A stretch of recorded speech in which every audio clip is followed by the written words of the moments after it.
রাঙ্গুনিয়ায় আন্তর্জাতিক মাতৃভাষা দিবস ও শহীদ দিবস উপলক্ষে সোনারগাঁও যুব ফ্রেন্ডস ক্লাবের উদ্যোগে 21 ফেব্রুয়ারি দিবারাত্রি ফুটবল টুর্নামেন্ট নানান আয়োজনের মধ্য দিয়ে অনুষ্ঠিত হয়েছে।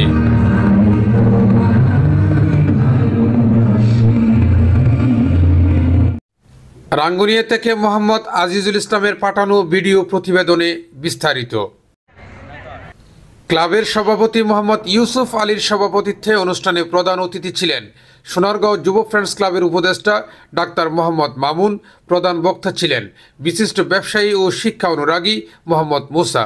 টুর্নামেন্টের উদ্বোধক ছিলেন বন ও পরিবেশ অধিদপ্তরের পরিদর্শক মঈনুদ্দিন ফয়সাল।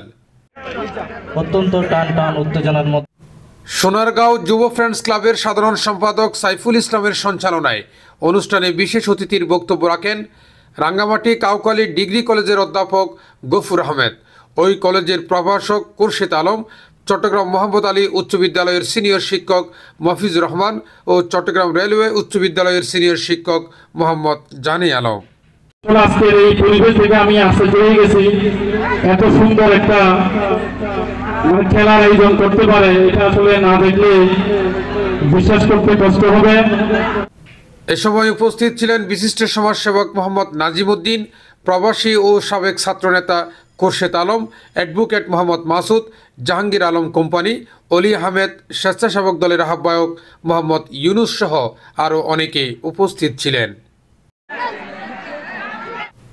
ফাইনাল খেলায় বগাবিলি দুর্জয় ফুটবল ক্লাবকে হারিয়ে সাদেক নগর ফুটবল ক্লাব চ্যাম্পিয়নশিপ অর্জন করে। পরে অতিথিরা বিজয় ও রানার্স আপ দলের হাতে ট্রফি তুলে দেন।